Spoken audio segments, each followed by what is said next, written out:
एक रेस्टोरेंट जिसका नाश्ता बड़ा फेमस था। अब नाश्ता फेमस था तो सुबह सुबह भीड़ भी बहुत लगती थी। उस भीड़ में एक आदमी आता और चुपके से नाश्ता करके बिना पैसे दिए निकल जाता। एक आदमी जो 3-4 दिनों से सब नोटिस कर रहा था, उससे रहा नहीं गया।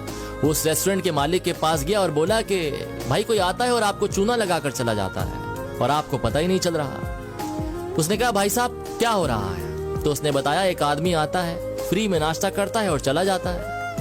तो रेस्टोरेंट के मालिक ने कहा कि ऐसा बताने वाले आप पहले नहीं हैं। मुझे बहुत से लोगों ने ये बता दिया और पहली बार मुझे जब उस आदमी का पता चला मैंने उसका पीछा किया। वो पास ही के सिग्नल पर भीख मांगता है। ना मैंने उसकी इंसल्ट की, ना डांटा और ना कुछ बोला।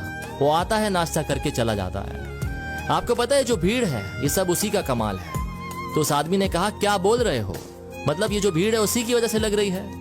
तो उस रेस्टोरेंट वाले ने बोला हाँ, मैंने एक दिन देखा था वो रेस्टोरेंट के बाहर खड़े होकर दुआ कर रहा था ऊपर वाले से कि भीड़ भेज तो मैं चुपके से जाऊं, नाश्ता करूं और फ्री में निकल जाऊं। इस भीड़ की वजह उसकी दुआ है। ये सुनकर सामने वाले की आंखें खुल गईं। कभी जिंदगी में अगर आपको लगे कि सब कुछ आपकी वजह से हो रहा है तो नहीं, कई बार दूसरों की दुआओं की वजह से